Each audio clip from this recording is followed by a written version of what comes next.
Hello, everyone. Thank you for joining us today. Uh, I'm Danny from All Connect. We always, as you know, we always bring you real insight from the real people about immigration, education, and what's happening in Canada. Today, I'm delighted to be joined by my fellow colleague RCIC, who's expert in Manitoba PNP programs as well, and we will talk about that part. Over to you, Mr. Arvind. Please introduce yourself. Hi, Danny. Thank you for this opportunity. I'm glad to be here on this platform. My full name is Arvind Matharu. I'm owner of APS Immigration Services. I'm based in Winnipeg, Canada, and I have been in this profession for past close to 6 years now. 6 years. That's quite a long time. So let's understand your journey, Mr. Arvind. Like, how did you end up in Manitoba yourself? Before we talk about the Manitoba Pathway Program. And I'd love to answer that question. Thank you for asking. Actually, my background is for information technology, and I worked in different countries for quite some time. I'll say I worked in IT for 25 years. My first job posting was in New Jersey, and then I went to South Africa. Then I worked for projects in Japan, Greece, Athens, also London, England. And before coming to Canada, I was in Zurich, Switzerland. So overall, I had a good exposure of big cities and nice countries also. And when we moved to Winnipeg, sorry, in Canada in 2003, I landed in Vancouver that time. And the moment I landed over in Vancouver, I realized that, the cost of living and so many other factors, those were kind of things which we should be considering. Um, and that was the one of the main points we moved to Winnipeg. Also, we came to know that Winnipeg is kind of very closely knit community. A lot of people there, not a lot of people, almost everybody here, not much population also, they know each other. So that was one of the main reasons for quality education. We moved to Winnipeg in 2003, and since then I have been living here. No complaint at all. As you mentioned that you came to Winnipeg or Manitoba in 2003, so you that's been like almost 23 years. Can you tell us something about like why you moved to Manitoba and like you have been living now since long time in Manitoba? You'd never thought of moving back to any other bigger cities or provinces? So I get this question almost every time I talk with newcomer or established people all the time. And I'm going to share that same information with a little bit more additional details. Um, so you know very well, I started my career in information technology in 1995, and my first project assignment was in New Jersey, the US. Then I moved to Florida.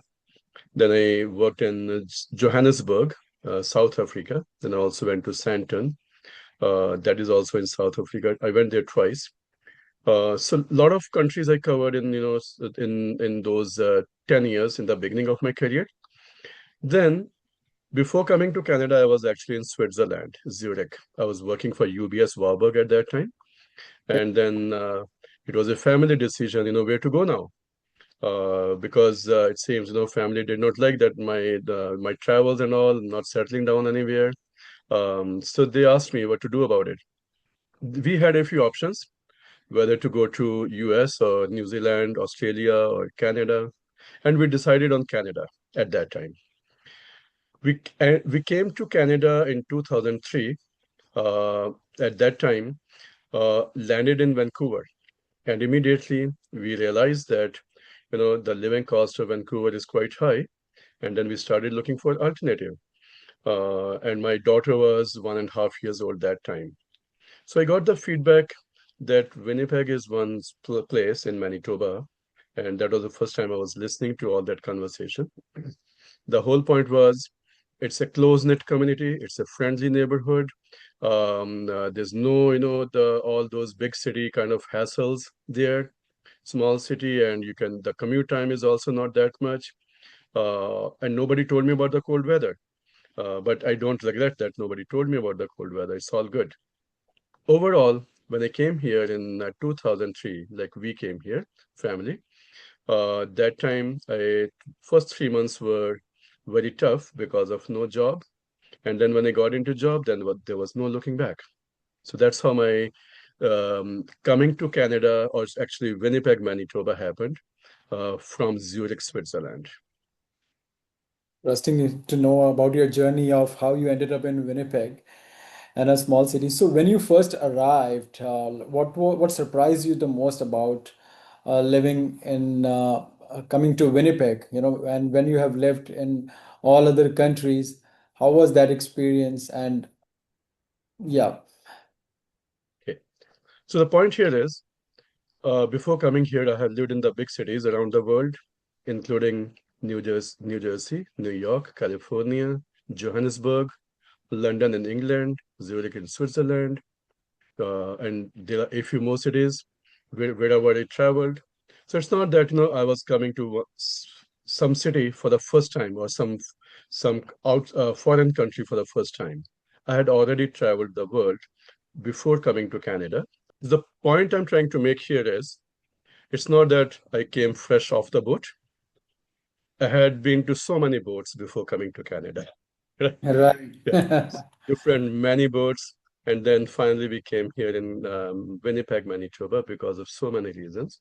And when we came here, the very first stark difference was because family was living in Zurich at that time, and they were thinking all Western countries are like, Switzerland. And that was a big setback for them, looking at Winnipeg and then comparing with Zurich.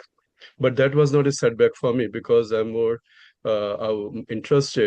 more interested in career and community development kind of activities. And that's how the things worked out very nicely. And then we never thought of going back, or not going back, or going to any other city in Canada. And I That's am very interesting. happy about that decision. Cold weather is not a showstopper for us at all.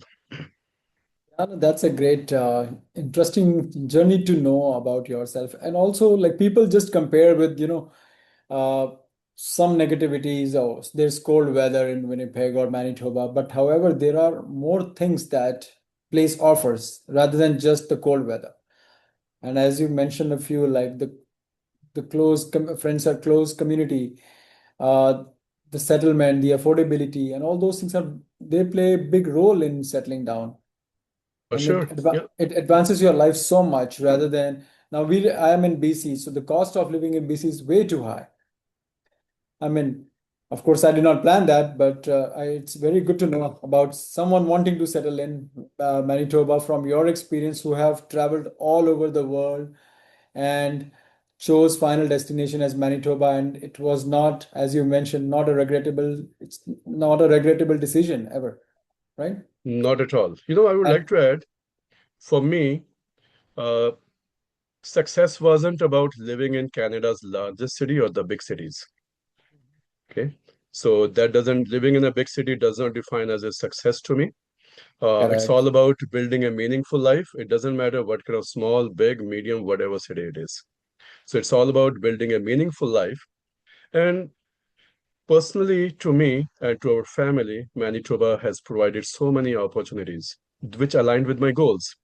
So I was able to develop myself professionally, continue my education, get involved in the community organizations, volunteer extensively, and now I'm into my immigration consulting services. So larger city for me at this stage, I think those will be very overwhelming for me. I have already been to those places, been there, done that, and cost of living is creating another pressure, additional pressure actually. So taking the focus away from those additional pressures, Manitoba has allowed me to focus on building long-term relationships instead of just simply focusing on survival financially. So I will say, in short, looking back, coming to Winnipeg, that is one of the best decisions in my life.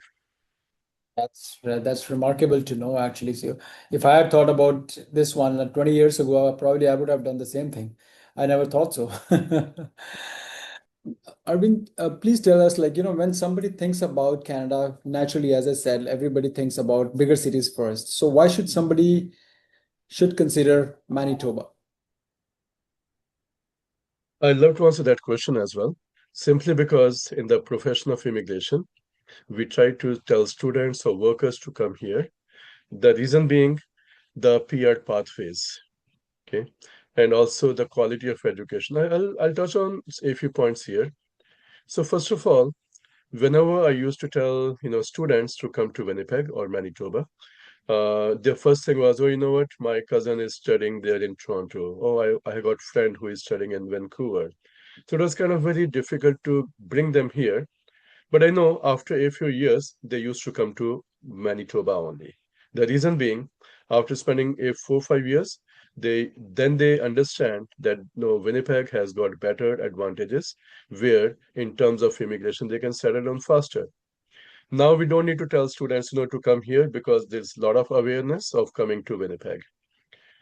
Uh, in terms of going to a bigger city or smaller city, I think there are a lot of factors here. It's a personal choice. Otherwise, it's a combination of what we call affordability, then quality of education, then job opportunities, quality of life. At the stage where international students are, I don't think they have got very good clarity about those things. They just want to go where their other peers have been going to. So that's what is happening. Okay, that's a fair point. And so, as you mentioned, that everybody is kind of aware these days, and they already know about Manitoba or Winnipeg. But in today's trends, like lots of things have changed in immigration world already, right? As we are aware, every province has changed their rules. So how has Manitoba changed their rules and made it attractive or stricter, or what kind of profiles are they looking for somebody, for someone they wanting to make PR or giving that PR away to those potential candidates? Okay. So on that note, I would like to say throughout Canada, there are a lot of rural areas which have been identified. Same way in Manitoba also, there are certain areas which are identified, and those include Brandon, St. Anne side, and Altona side. Now, the whole point is, in these areas, there are designated employers who are qualified to, hire the workers or temporary people. At the same time, the government has identified what are the occupations in demand. So it is a very good combination of, getting people or attracting or retaining people who are going into those occupation of demand, and also getting hired by those designated employers. And those are kind of very good pathways in my eyes. Why? Because what happens in almost every big city, people go to the big city, and Canada is huge, it's so vast, and all the small places, those just, go without any attention. Now, with those kind of programs, people go to smaller cities and they realize the standard of living also goes much better. And those are the kind of reasons I think any rural program is good throughout Canada, including Manitoba. Including Manitoba. No, that's fair point. So, like, what kind of person actually succeeds in becoming successful in Manitoba? What, like, what should be the ideal personality there? Okay. A lot of people, okay, I will change the direction of this question a little bit. People ask me, why did you come to Manitoba? Okay, Right. after living in so many big countries and different, so many different cities and countries. I Exactly. will Yeah. say all those things depend on the mindset. When you say mindset, some people they require, they are very career focused. I'm not saying that less career focused people come to Manitoba. However, the thing about, if person is adaptable, if somebody is able to experience new things, they can adjust to new environments, and they are open to learning, all those good things about adaptability, those will help a person to succeed here in Manitoba. Other thing is, now, uh, weather-wise, it's not that the adaptable for a lot of people in Canada. Anybody who can handle seasonal weather, meaning we got extreme cold, we got extreme summer, and that doesn't mean that we are just sitting in the field.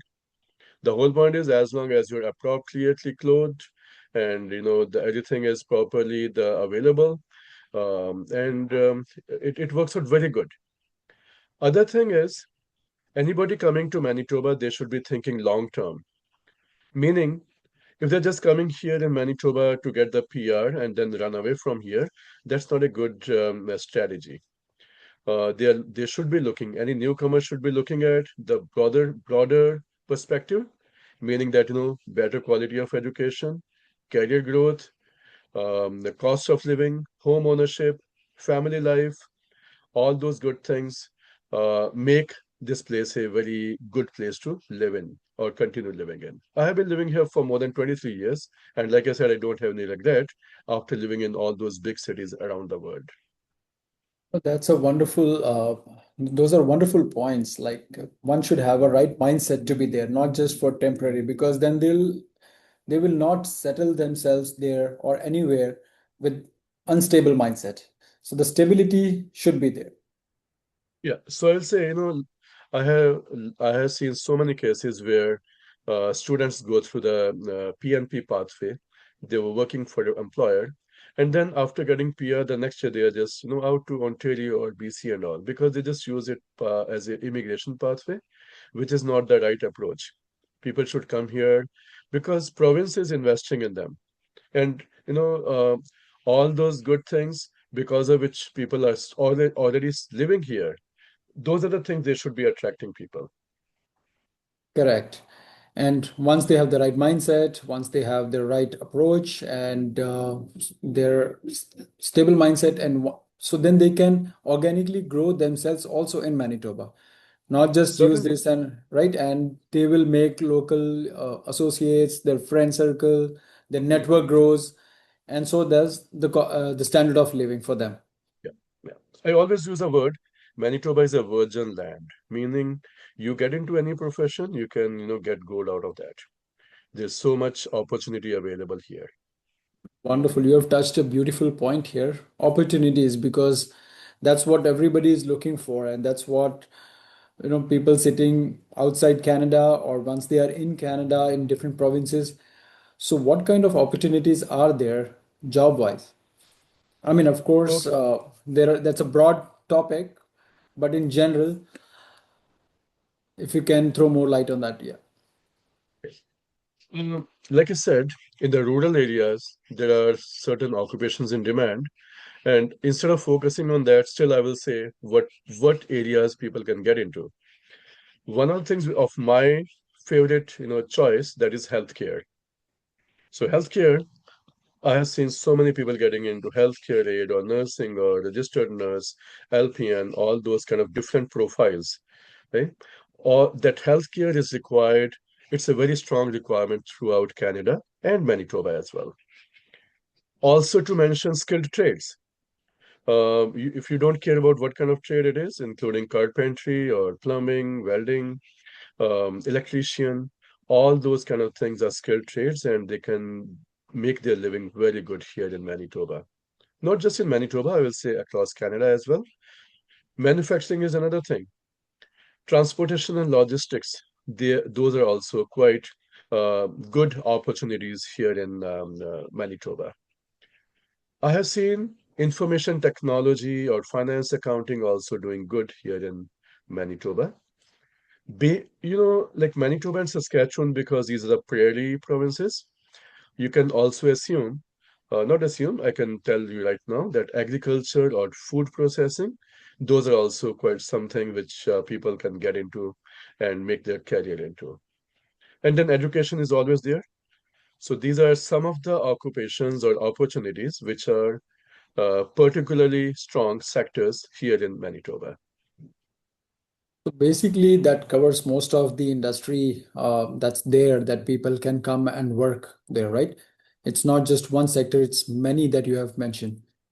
Right. So it's not only about, let's say mining, right? In some places, mining could be just one of the things, but in this place, you can get into different opportunities. Not only that, I'm a big fan of getting into self-employment. So in terms of self-employment, any newcomer, they can They can go for something which they don't have worked in the past. Meaning, uh, my favorite quote is, education should not limit your potential. Okay. Interesting. Meaning, I might have done engineering, I might have done information technology. At the same time, if I get a chance to own a franchisee, it should not stop me because I already got those analytical skills. I'm using word I as as an example for myself, but that Correct. is applicable to everybody. So somebody coming from a background of retail sales, right? If they get some opportunity as an insurance broker, I think they should get into that, or mortgage broker, or there are so many other self-employment things which people don't care. They're just looking for job. My suggestion to them is get into job just to get an idea about the processes, how the things work here in Canada, and then afterwards get into your self-employment and have that kind of entrepreneurship idea with you. What type of entrepreneur actually succeed in Manitoba? Now we know about the rules, the requirements, wanting to invest in the business. It's all on the website. So from your experience, and now you have both sides of it, you have lived in Manitoba, you are doing a business yourself. Now, if somebody wants to migrate to Manitoba under that program, entrepreneurship, so what kind of people actually succeed there? I have a very different perspective about this thing. I'm sure the audience, they can watch, they can look at all the eligibility requirements from the websites. So I'm not going to focus my discussion on that question. The coming back to your question, I will say the entrepreneurs who succeed here, not only here, everywhere, whoever is a problem solver. Okay. By that I mean their question is not about, what business I should be opening here. That's not the right question. Right question. Instead, they should be asking, what is the problem for the Manitobans which I can solve? Correct. Okay. It could be for the housing, it could be for anything, or like there's so many healthcare domain or security domain or information technology, so many different things. So basically, any successful entrepreneur, they should be looking at what kind of problem this community is facing, the local people, and how I can contribute to fix that one. That is the right question. Now, those people, I mean, successful business people, the first thing is they're going to study the local market. They are going to understand the customer needs. They are coming out with some kind of product services. They hire local employees. So local employees is a big factor because that's going to boost economy as well. And then become active members of the business community. Overall, I will say anybody who is patient, who is flexible, who is adaptable, who is not kind of complaining kind of person, or who's a problem solver, pleasing, and willing to connect with the community, they should be, they will be successful anywhere in Canada, including Winnipeg. That's a wonderful, a good answer that you have given. It's not about the just about the business, it's about the mindset as well. And that That is correct. if the person has the right mindset, as you have lived that journey now in Manitoba, if somebody possesses that similar mindset, can be successful. Again, anywhere or in Manitoba, specifically if they're Anywhere. ready to fulfill or solve that problem there. Right, yeah. So my answer may not be very particular to Manitoba or Winnipeg. It's overall very generic answer, and that applies anywhere. That's great. And I think, the next question that I had for you was if somebody had about like 300,000 to $500,000 and they want to invest, so what should they think of before even investing? Okay. Uh, if we ignore the immigration perspective, right? If we don't look at the province from the immigration perspective, then we should look at what kind of realistic successful business I can open. Okay. Right. So meaning what is their background industry experience, that person, business person, what's their industry experience? And then what's their education, how that can be useful in the new business? What kind of local market demand is there? What's the availability of employees? Maybe there are skilled employees or that kind of people, they should be there. What's the population demographics? Any competition? Just like any business plan we prepare, all those kind of things should be there. And in short, I will say long-term settlement plans also. Coming back, somebody having 300,000 to 500,000, in my eyes, investment amount is important, but choosing the right environment, right business, that is even more important. On the second note, I will say, even if Manitoba is offering, 250,000 as a minimum threshold amount to open a business, that doesn't mean meeting threshold does not mean you get selected. Correct. The requirement is 250,000. Somebody, so province will see, okay, maybe somebody is investing more money and they have got more experience and they got better customer skills, and that is good for the Manitobans. Of course, that application will get selected. So I really appreciate the Manitoba's business immigration officers for their very unbiased approach. Wonderful. And exactly. So basically, we can understand that it's not just about the meeting the eligibility requirements, as you've mentioned. It's about having that wholesome package, financially, budget-wise, your intentions, and the problem-solving skills. If you have that combined package, you can be successful in Manitoba or Correct. anywhere Yeah. as well. Correct? Anywhere. Yeah. Yeah. Yes. Great. So any particular industry or sector that Manitoba is promoting by any chance, or they are welcome all sorts of businesses? Uh, okay. While dealing with my clients, I have come across, all these essential commodities things. Those are always evergreen. When I say essential, for example, I keep on telling people go for the daycare kind of business because daycare is a huge demand. And then senior care, patient care, all those healthcare related domains. Those are professions or businesses where people can do very well, and it's good for the community as well. Right? Right now, inflation and all those cost of living are those too high. So most of us, we keep on working, and we know we have to bring money to home to pay the bills, and that can happen when children are also, they are not the stoppers in the earning thing. In terms of government, they have identified a lot of different businesses. I will say if you go to the Rural Community Immigration Pilot Program, RCIP program, they have identified different areas there, and also they have identified what are the occupations in demand. So I'm linking that thing with business immigration now. That means looking at those occupation in demand and then opening that kind of business that will totally align with Manitoba's initiatives, priorities. Wonderful set of businesses that you have mentioned of problem solving and all these other areas that you have mentioned. Really great to know. Now let's going back to students. Yeah. Students, two types of students we have. One, starting fresh from outside country, as we discussed, why should they choose where Manitoba? And second, students who are already in Canada who have completed their education. Now, if they move to Manitoba, I think there is some negative marking they have moved, Hmm. and Yeah.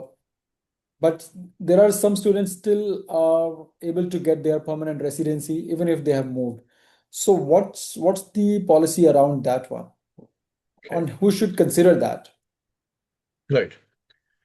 Again, this is very important from the Manitoba perspective. Why I'm saying so?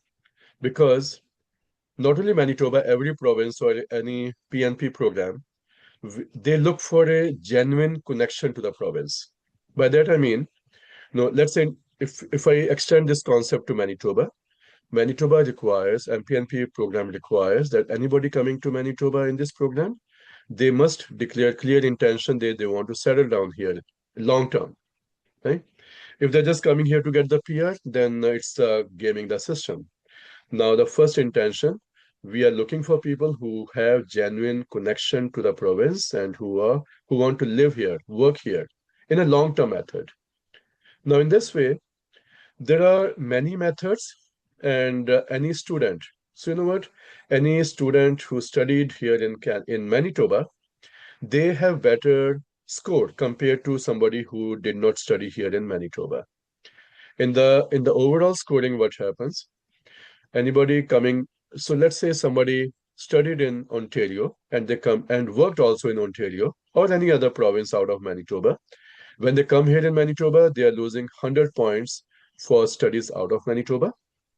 Also, they are losing 100 points due to work outside of Manitoba in Canada, both in Canada, right? That means somebody who worked in BC or somewhere, studied there, worked there, that means they're losing 200 points upfront when they move to Manitoba. So my clear direction to them is don't keep on changing your province, just because they think, their friends told that this is better. Sometimes they come, oh, no, Nova Scotia is better, or maybe Alberta is better. All those kind of jumping around will not help. Right. That's a The very whole good point point. is, yeah, instead of jumping around, make it a very clear, direction in the mind that we would like to settle down in Manitoba, and we would like to make our life, career, everything in Manitoba. With that kind of attitude, things will work out for sure. Now, coming Right. back to the points, um, it's always good to study here in Manitoba and then work also here in Manitoba. And then also I tell, go to some rural area or some smaller area, meaning that you don't just sit in Winnipeg or work in Winnipeg. Go to smaller place and then your score also gets higher. Now with the occupation in demand, go for those occupation in demand. That will also make the score higher. Not only that, I know Francophone program is totally different pathway, but to increase score, that's not a bad pathway where people can learn or increase their English proficiency as well, and then go for the French abilities as well. So there are a lot of good things which they can do for their immigration application, and they will have better chance to get selected. Right. I hope I So answered your question. no, you did, you did. No, so the second part you did about the first part. Thank you so much for that. And second, about the first part, like anybody wanting to make Manitoba home right from the beginning, wanting to come and study here, or like outside Mhm. Canada. So, what kind of programs province favors? Diplomas, degrees, and any specific things they look for? And as you mentioned, like so they get 100 points for studying there, 100 points, extra points for work there, or basically that those were negative points if they have studied somewhere else. So they're not getting any additional points, so those points remain on their profile when they file for their PNP, correct? Yeah, yeah. So it's not that they're getting additional points. Yes, It's just yes. that they get those points. Anybody coming from other provinces, they lose those points upfront. Right. So what kind of programs should they choose? Because like when we see in British Columbia, bachelor degree is more favorable, master's degree is more favorable than just doing diplomas anymore. How's Yeah. that in Manitoba? Uh, we got good institutions here. University of Manitoba is here. University of Winnipeg is here. Brandon University is here. Red River College is here. And there are so many other community colleges also. Uh, s- so I would like to touch on one point here. Anybody coming to Canada or Winnipeg, Manitoba, wherever, they should not just come here to get entry into country or city for the pathway. They should have genuine interest in, back home if they have done some kind of master's degree, okay, go for something higher than that. Okay. Or maybe something that is complementary to that particular education or that can make their career opportunities better. I have seen people who have done their bachelor degree or master degree back home, and they come here just exploiting this as a pathway, immigration pathway, and getting into some random course, some Correct. post-secondary course. Those are not advisable. In my eyes, they are just wasting their own money, resources, and time, everything. They should be coming with some vision in their mind that I have achieved this education already or experience already, and I would like to build up on that and then go to the next level of my education. Having said that, in the case of um, in the case of studies, bachelor studies are also available, master studies, postdoctoral or doctoral studies are available. I don't know, somehow in the past few years, I have become a very big fan of skilled trade. By that I mean getting into something which can be, done with your hands, or any carpentry or electrician, plumbing, welding, those kind of professions. Those are something which are evergreen in my eyes. And those don't take that long as well, but those are giving very good job opportunities. On the other hand, somebody going into law profession, engineering, medical, we know that those kind of things might be taking so many years. And again, depending on the situation at that time, we don't know the job opportunities that time. So my personal suggestion to students is do some studies which are building on your past education and experience. And secondly, maybe go for the smaller course in the beginning. And once you are done, once you receive your permanent residency, go for some better degree or professional education. Reason being, somebody somebody doing 4 years of engineering degree, they might spend more than $100,000 here in Canada easily, right? And why? Because international students pay almost 3 times fees compared to the PR or citizens. Correct. So my suggestion to them is finish off your basic education and get your PR and all those kind of things, and then get into better education also, and you can save your money as well there. Correct. And then That you are is my able to. suggestion. That's absolutely right. So have a right pathway, plan early, and you know what you are getting into, choose the right course, have your career, get your permanent residency, and if you want to upgrade your skills, education, then there are, and then by then you have refined yourself. Okay, I want to do this further. Yes. And I think by that time they become aware of what are their actual skills, where they want to get into. Or maybe, in the beginning they are not very clear what path they should be getting in. I'll give Correct. you my example. I got my master's degree in electronics and telecom engineering. Okay. Okay. And I was working in the software in information technology. And when I came to Canada, I was told because of my engineering background, I should be doing PEng designation, professional engineer designation. And I enrolled in that. I did my fiber optics and all those kind of things. And after spending 1 year in that program, I realized in IT, you don't even need PEng designation. Okay. Right? So Interesting. PN Yeah. is more for the people who are getting into mechanical or civil, electrical, geosciences, I don't know, different pathways. But to work in software, there was no requirement of getting PEng designation, professional engineer designation. Makes sense. Now, if I knew about this thing in the beginning, I would not have invested my time and money to do that course at that time in the beginning. But still, not late. So I had to come out from there and then continue my career in software at that time. So the overall point is anybody coming here, they should be aware of the licensing requirement to work in that profession. In software, there was no licensing requirement, right? So we should be doing that kind of research before getting enrolled in a particular program. Correct. And that makes so much sense in today's days and time when there's so much knowledge available out there. And what we are doing, part of that is, you know, the real experiences, what you have learned from your mistakes that can help somebody down the line. So Yeah, listen, watch, plan, and then act. yeah. And I'm going to put a very controversial statement now. That is, in the past, degrees used to matter. Correct. Higher, the like PhD and all those things. I'm not refuting the ability, the importance of all those higher education. At the same time, nowadays, it matters about the not credentials, about the abilities. So what kind of things, what skills, what competencies you bring to the workplace, that matters more compared to your education or certificates or degrees.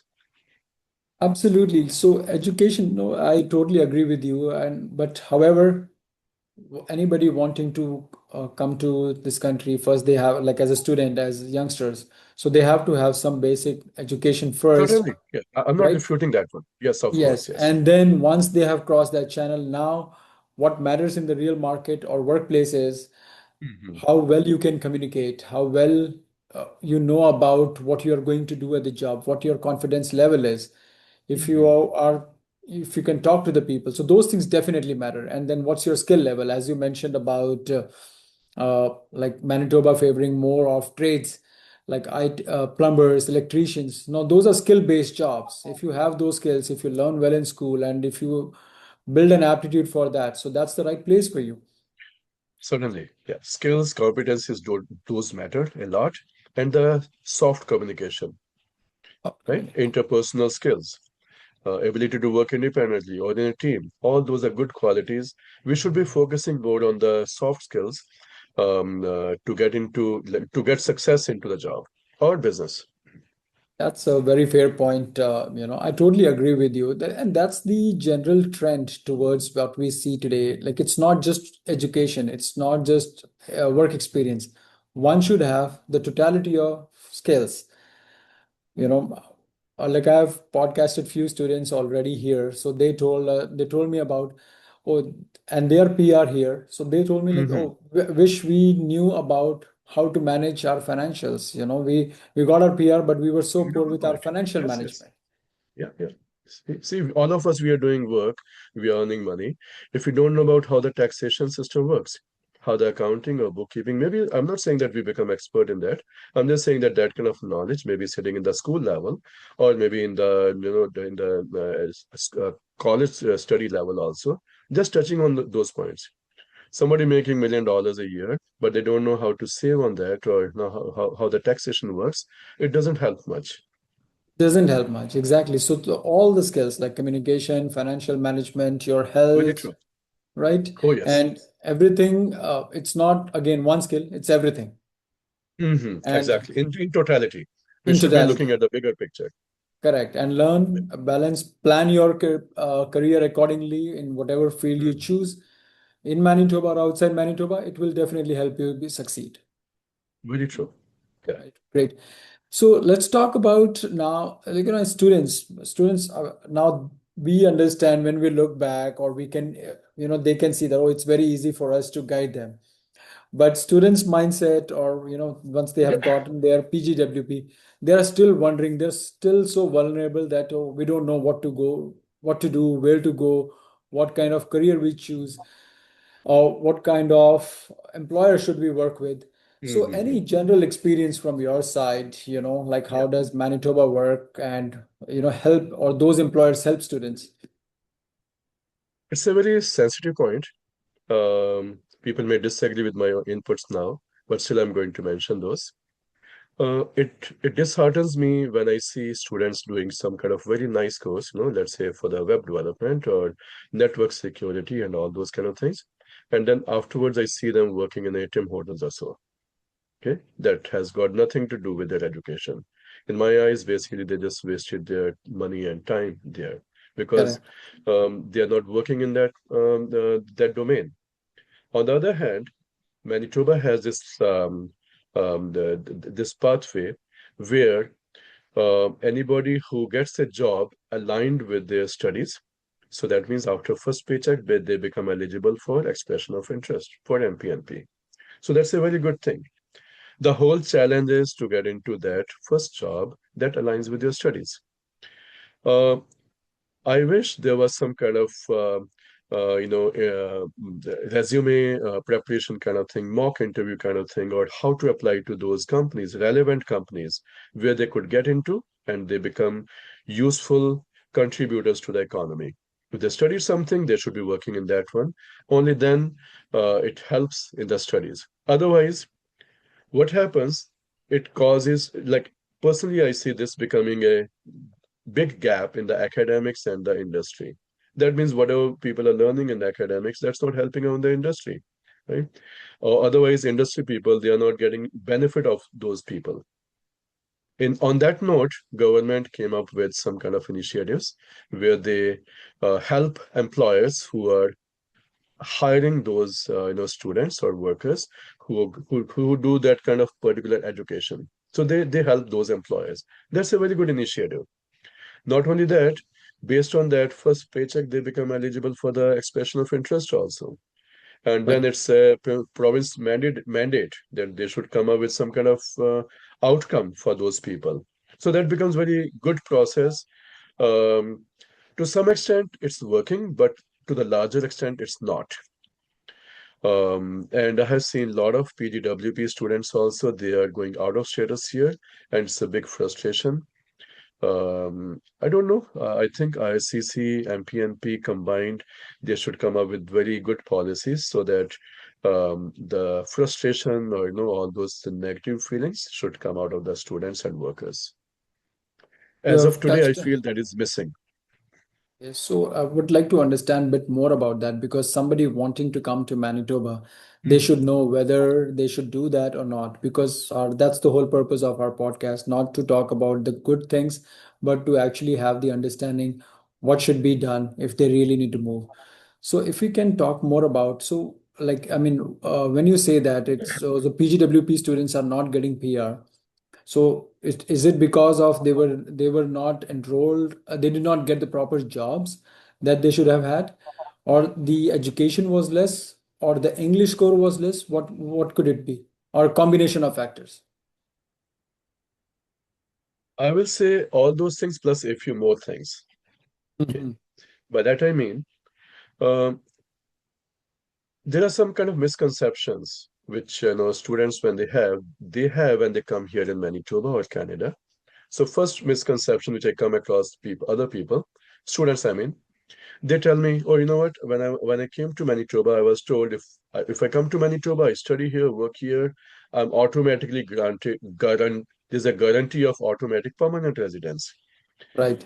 and it's not that way. So first of all, there's no automatic guaranteed permanent residency pathway. The the actual path is, yes, somebody comes here for studies, they study here, they get the experience, they work here, all those good things. But none of those were guaranteed permanent residence pathways. Okay. But people just assume those were. Now, first of all, that myth is already over. Second myth, misconception, I will say, that if somebody gets a job offer, that means it's a guaranteed nomination. No, it's not like that. So if somebody has got an employment, the only thing is they get more points. It can strengthen the application. But that's just one of the six factors. Now, applicants, they must satisfy all the other criterias also, eligibility criteria of all those six factors. And employment is just one of those factors. In short, what I'm trying to say is just getting a job offer does not guarantee a nomination. And Absolutely. No, then, that's a. Mhm. yeah, and then also even in Manitoba or the people coming to Manitoba, they think that when they come here in Manitoba, they can immediately apply for the MPNP program. It doesn't work that way. Now the thing is, I had there are three quick pathways flowchart. I will say somebody who studied in Manitoba and working in a different profession than the studies, they have to wait for 6 months. Okay, anybody who did not study or work here in Manitoba, they come here, they have to wait for 1 year. Okay, before And even anybody applying. who, yeah, to become eligible for the MPNP program, and anybody who studied here in Manitoba, worked here in Manitoba, and their job offer is also aligned with their studies, they become eligible after 1 month. So not many students they're aware of this portion as well. When I tell them, oh, so because your job is aligned with the studies and you were eligible 6 months ago, that means after first paycheck, they're like, oh, really? Right? So all those lack of information or based on the TikTok or any unreliable platforms, it doesn't help much. Basically it causes confusion only. Yeah, there's an ocean of information, and that ocean contains lots of misinformation there.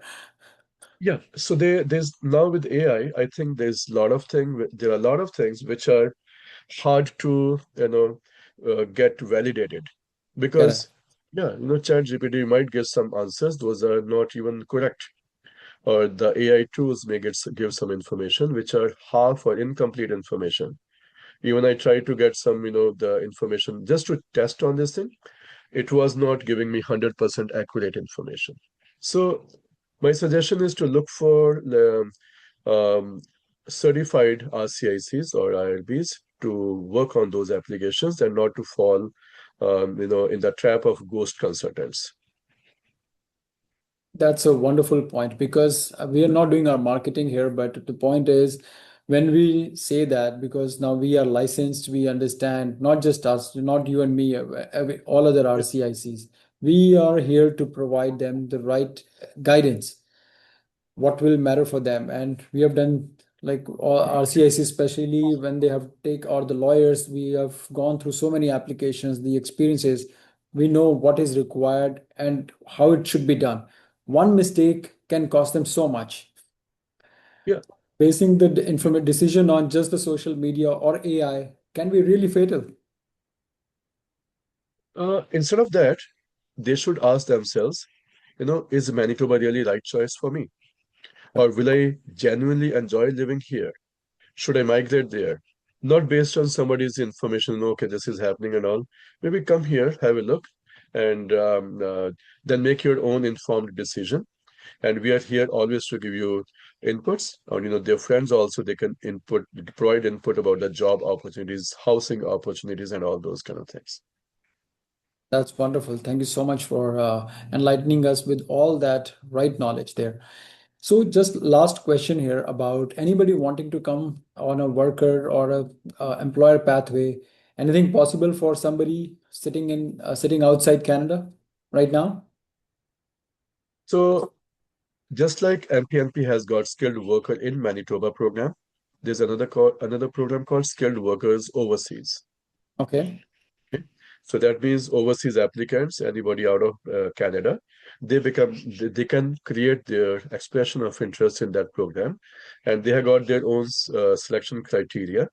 So having said that, that skilled worker overseas, that's another program in MPNP that calls only for the people who are out of Canada. So, how easy or like what or difficult it is to get qualified, because the competition is intense right now worldwide. So, how's Manitoba choosing them? So the thing is, compared to Manitoba, I mean, skilled worker in Manitoba, that number you can imagine is far, far less compared to anybody applying out of Canada, Interesting. Okay. right? So obviously, the selection process, for the overseas, that becomes very stringent, considering there are so many applicants compared to people inside Manitoba. Uh, Personally, I feel skilled worker overseas program that is quite tough compared to skilled worker in Manitoba, looking at the number of the applicants. So if you could go back to 2003 and give yourself, your younger self, one piece of I'm still advice. young, no? Yes. Yes. Yeah, yeah, Before you moving to carry on. Manitoba, what would it be? Okay. So I would have told myself, the more I have invested in my um, family thing, I was caring about that, and that was the main decision to come here in Winnipeg.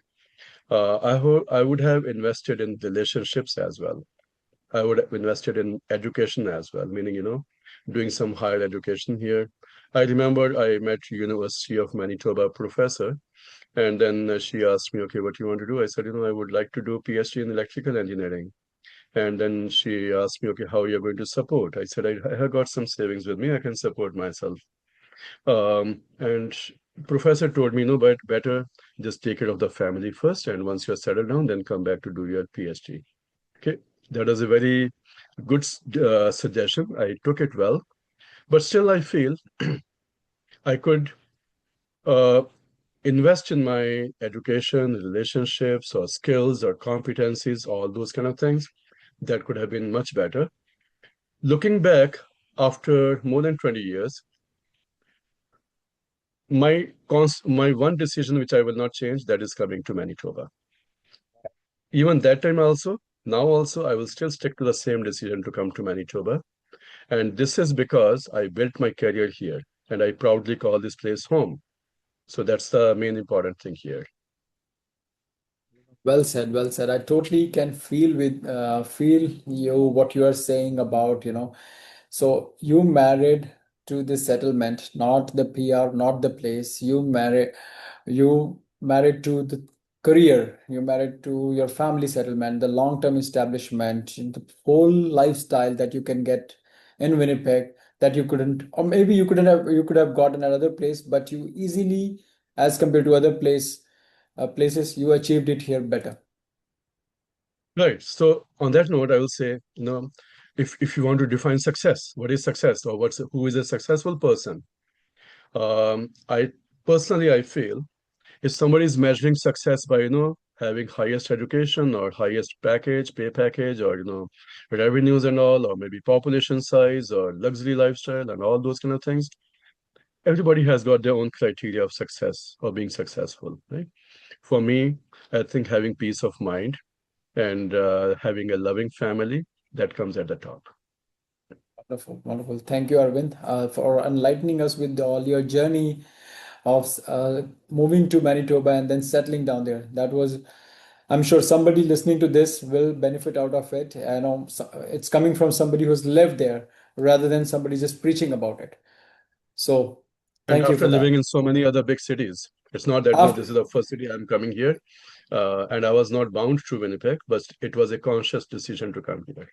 correct. Not just big cities, I would say many other countries as well. As you've mentioned, Europe, Africa, like where have you not been? And That settling is down correct. here. After seeing the world, you've decided to settle down here. And God willing, and that decision turned out to be the best decision of your life. 100%. Yeah. And it's showing the results now, actually. So I'm very happy about it. Great, great. Thank you, Arvind. Thank you for your time and enlightening us with your entire journey and telling us about the benefits of moving to Manitoba, your how entrepreneurs can benefit choosing Manitoba over other provinces as well. Thank you. It's my pleasure. Thank you for the opportunity. Take care.